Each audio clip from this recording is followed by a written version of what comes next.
Okay, so today we're taking a deep dive into geopolitics, which is uh, basically the study of how Earth's geography profoundly affects politics and international relations. Mm. You might actually be surprised by just how much those lines on a map, those mountains and oceans, how much they dictate global power dynamics. It goes way back from ancient empires right up to today's headlines. Absolutely.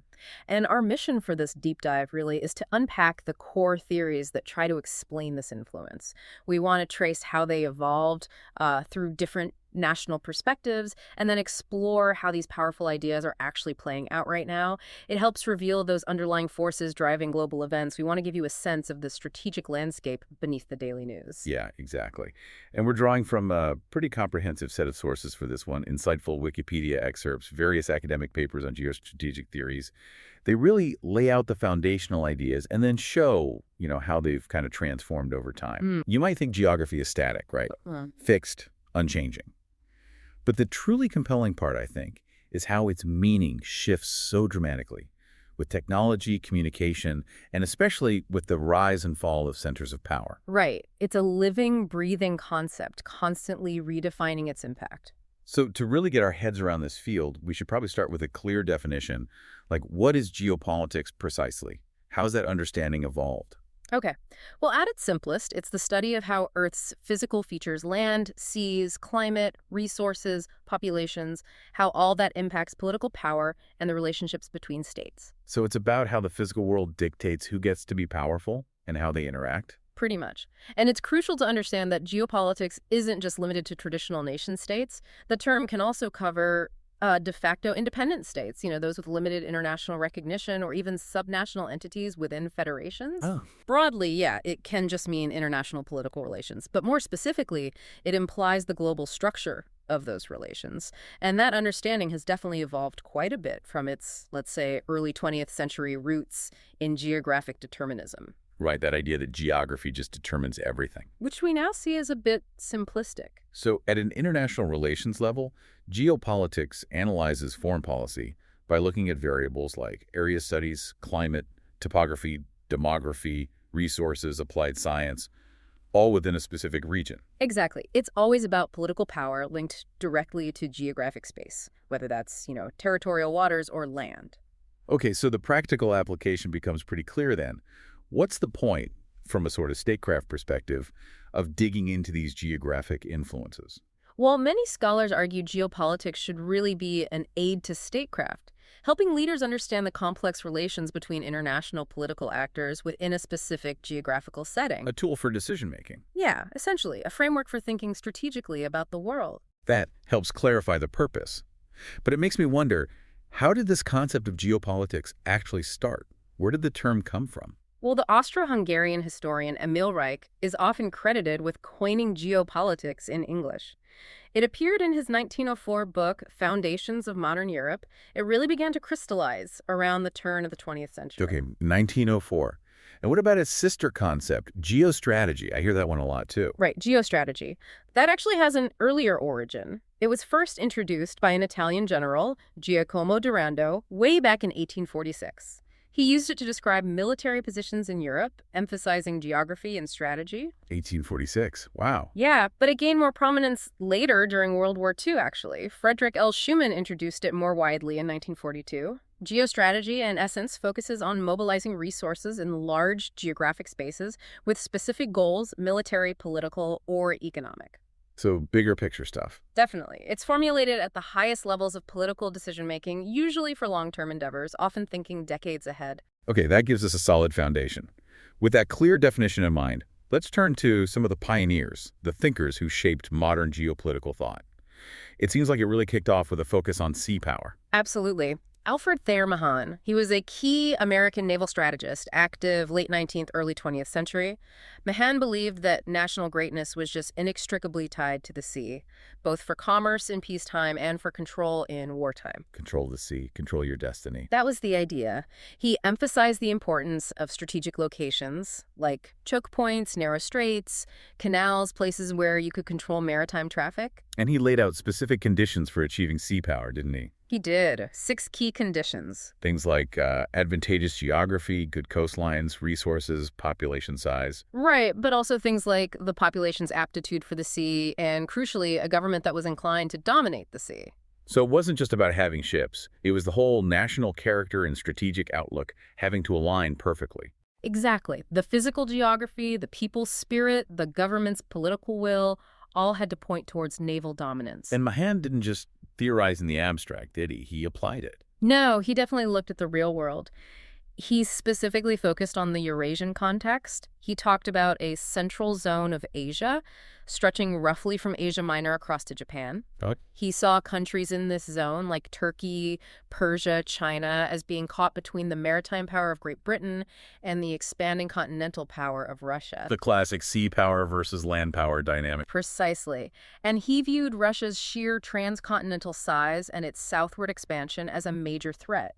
He argued that Anglo-Saxon sea power was needed to resist it. Okay, so Mahan is all about the oceans. Mm-hmm. But then Sir Halford Mackinder, a British geographer, comes along and shifts the focus entirely to land. That's right. Mackinder turned attention to the vast land masses.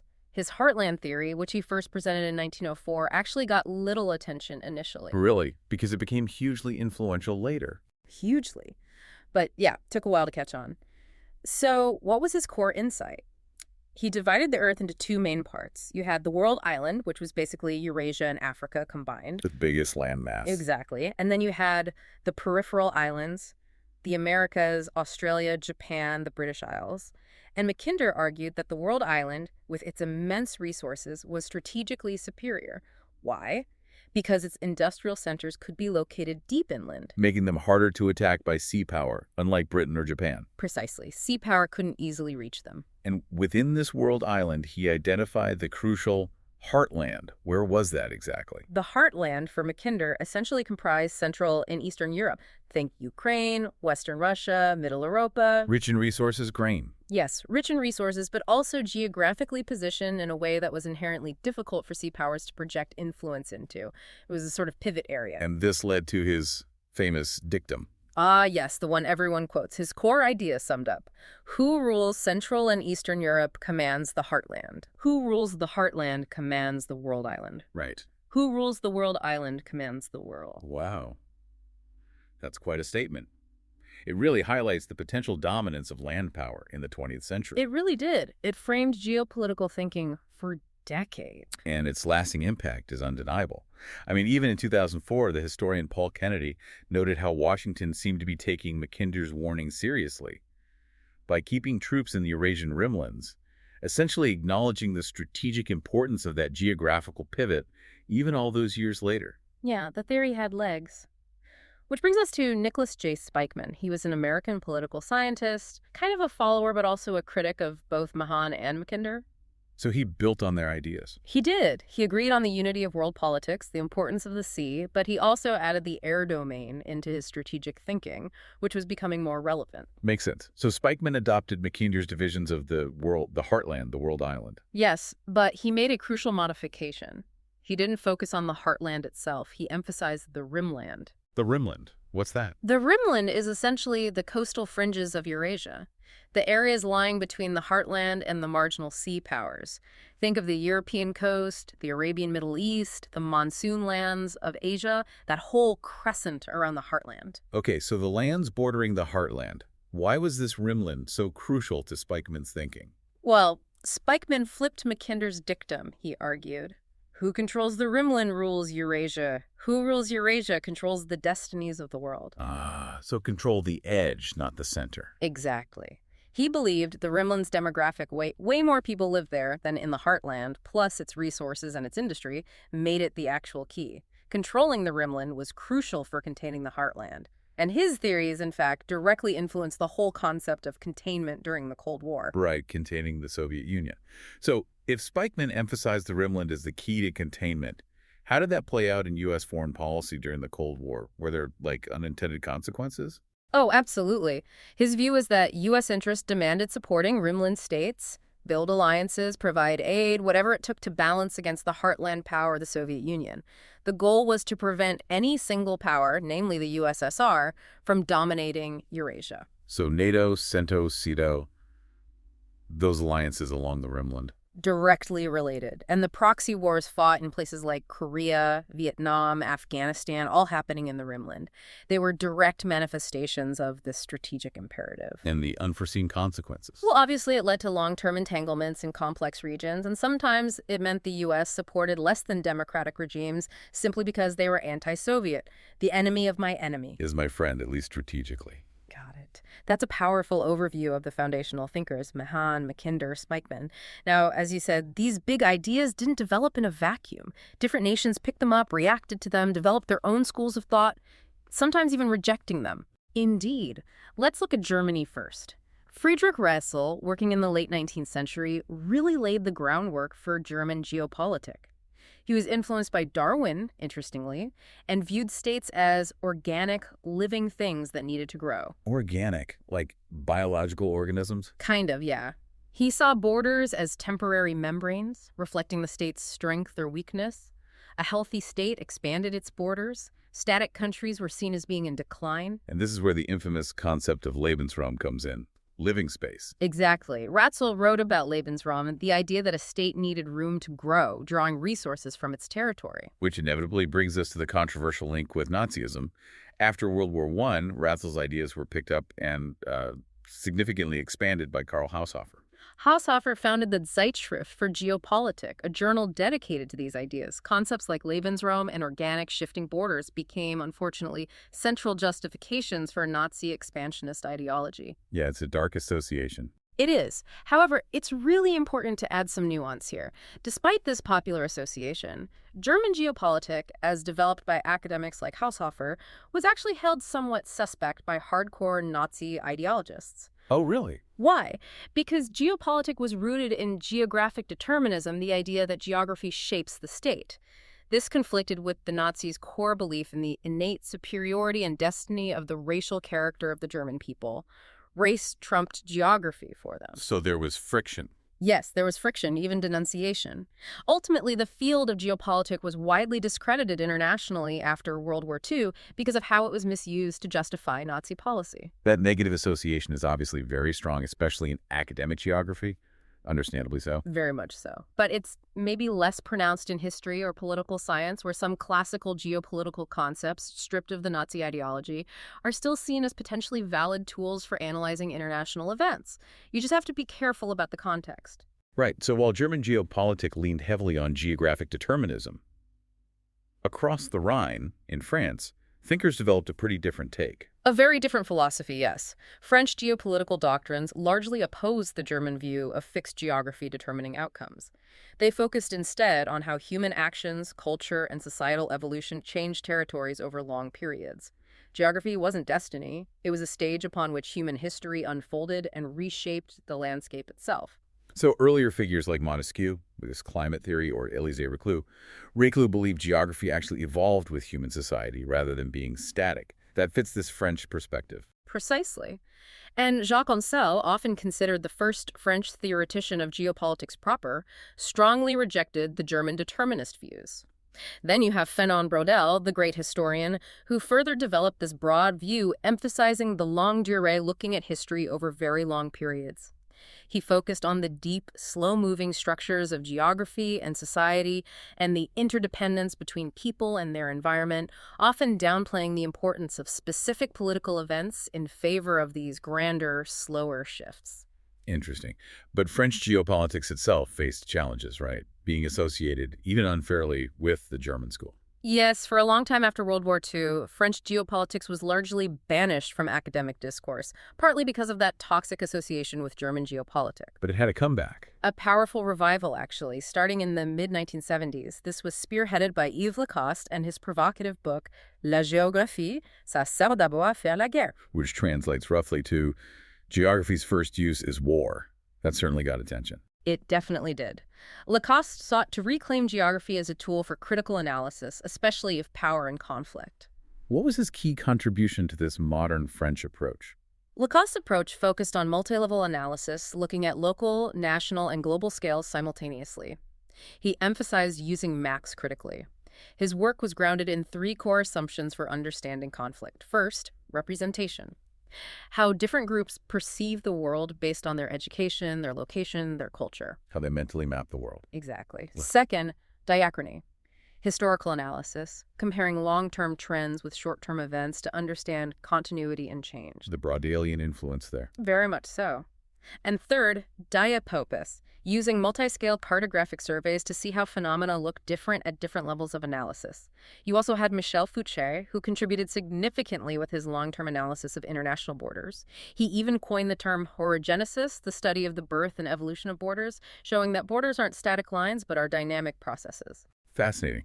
So moving further east, what about Russia and China? How have these geopolitical ideas played out there? Well, Russia's geopolitical thinking has, almost inevitably, been deeply shaped by its vast Eurasian location. This provides a certain continuity between Tsarist, Soviet, and modern Russian strategic thought. You have thinkers like Vadim Tsimbursky coining influential terms like island Russia, suggesting a kind of strategic isolation, and the Great Limitrophy, referring to the borderlands surrounding Russia. And more recently? More recently, Alexander Dugin's 1997 book, The Foundations of Geopolitics, has reportedly been highly influential among some Russian military and foreign policy elites. It draws heavily on classical Eurasianist ideas, often positioning Russia in opposition to Atlanticist or sea-based power. Okay. And China? Yes. The ambitions seem very visible right now. Very visible. China's geopolitics today includes asserting its claims in the South China Sea, its stance on Taiwan, and of course the Belt and Road Initiative, the BRI. This is widely seen as a massive geostrategic effort. To expand its global influence. Exactly. To expand its global economic and political role, connect Eurasia under its influence, and challenge what it perceives as American hegemony. Alongside this, you have institutions like the Asian Infrastructure Investment Bank, the AIIB, designed partly to compete with Western-dominated financial bodies like the World Bank and IMF. So it's a multi-pronged strategy. Definitely. Analysts often describe China's current actions as part of a new great game, particularly in Central Asia. But it's a game that seems to be shifting from purely geopolitical competition, like the old US-Soviet rivalry, towards geoeconomic competition. Energy pipelines, trade routes, infrastructure investment are the key tools. Interesting. And some argue China's role now is actually more like Britain's historical maritime role than Russia's traditional land power role. Yes, that's a view put forward by some analysts. Given China's massive dependence on sea lanes for trade and energy, and its growing naval power, its strategic outlook is becoming increasingly maritime, or at least hybrid, even as it pursues land-based initiatives like the BRI. It's not purely continental anymore. Okay, this is fascinating, seeing how these historical theories provide a lens for the present. So how do they help us understand the global power dynamics right now? We seem to be seeing an evolution of these geostrategic realms. Yes, the concept of geostrategic realms is useful here. Saul Bernard Cohen, a prominent geographer, developed this idea. He initially proposed a global system with two fundamental parts. First, the maritime geostrategic realm. This is outward-looking, based on sea trade. Think Western Europe, North America, Japan. Connected by the sea. Connected by the sea, generally more open economies, democratic traditions. And second, the continental geostrategic realm. This is more inward-looking Eurasia, historically with limited trade, often characterized by more closed political systems. Russia is the core example. Okay, maritime versus continental, but Cohen updated this. He did. In 2003, Cohen revised his theory to reflect changes in the world. He identified three major realms for the modern era. First, the maritime trade-focused Atlantic-Pacific realm, still led primarily by the U.S. Second, the continental Eurasian heartland, essentially Russia. And third, a kind of hybrid, the continental maritime realm of East Asia, centered on China. China as a bridge, or maybe a separate category. Kind of both. It has continental roots, but increasingly maritime interests and capabilities. So what does that maritime realm look like today, the Atlantic-Pacific one, especially under U.S. leadership? Well, the maritime realm today, centered on international exchange through the Atlantic and Pacific Oceans, expanded massively after World War II, especially with the growth of global trade and investment under U.S. leadership. The countries in this realm hold a huge share of global trade. The U.S. remains the largest economy within it. And militarily, it relies heavily on NATO, which is still, by far, the world's most powerful defense alliance. And how does the continental realm, the Russian heartland, contrast with that today? The Russian heartland remains, relatively speaking, more inward-looking, less integrated into and influenced by the global maritime economy. Historically, it relied much more on land and river transport. This historical pattern arguably contributed to its often more centralized or closed political systems. And certainly, the dissolution of the Soviet Union, followed by NATO expansion eastward, reinforced Russia's long-standing perception of being encircled by maritime powers.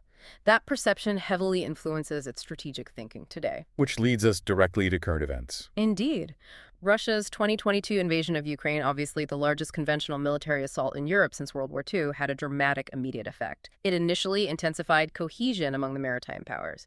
You saw a remarkably united front form in response, imposing sanctions, supplying aid to Ukraine. Because Russia's actions were seen as a direct challenge to the post-WWII order championed by the maritime realm. Exactly. And Russia's strategic thinking explicitly viewed NATO expansion as an existential threat, using rhetoric about reunification of former Soviet territories partly as justification for its actions.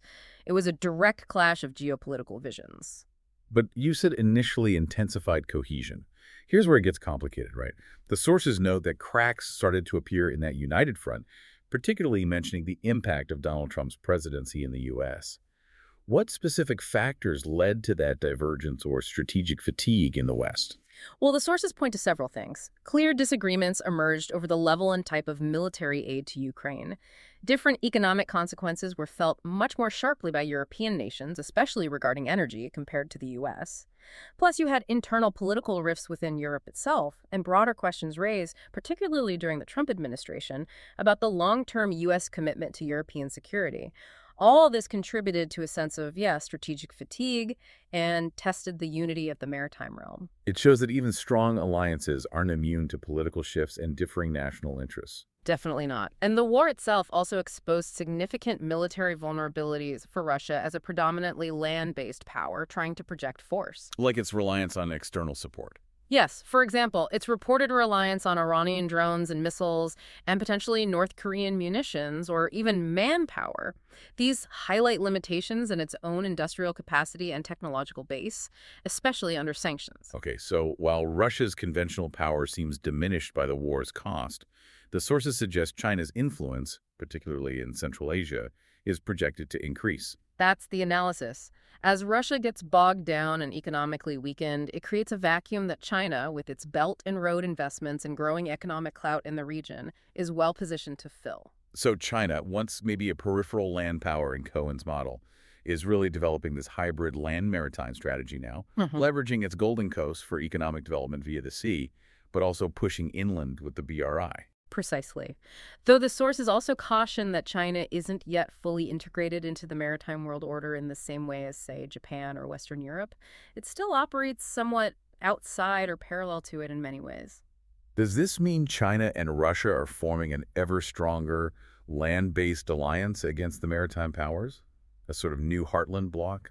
Not necessarily a deep, enduring strategic alliance. The sources suggest there's actually a significant underlying structural rift between China and Russia, particularly east of Lake Baikal. This goes back to historical territorial disputes from the 19th century, the unequal treaties. There's residual mistrust. So their current alignment is more tactical. Largely seen as tactical, yes. China's supportive neutrality, let's call it, in the Ukraine war seems tied more to its own perspective on Taiwan opposing external interference in what it sees as internal affairs and its broader competition with the U.S., rather than a deep ideological partnership with Russia. It's more a marriage of convenience against a common rival. Okay, so ultimately, the picture painted is of a world with two major geostrategic fronts.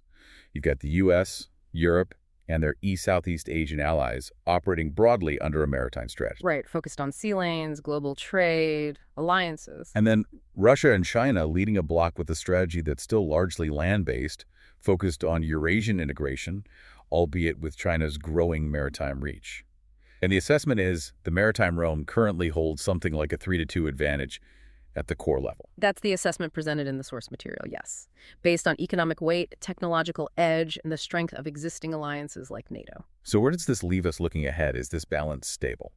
Well, if you look at historical models of power cycles, like George Medelsky's work, global leadership tends to shift in roughly 100-year cycles. Based on that, Russia, despite its current actions and ambitions, seems to lack the overall capacity, economic, demographic, technological, for sustained global leadership.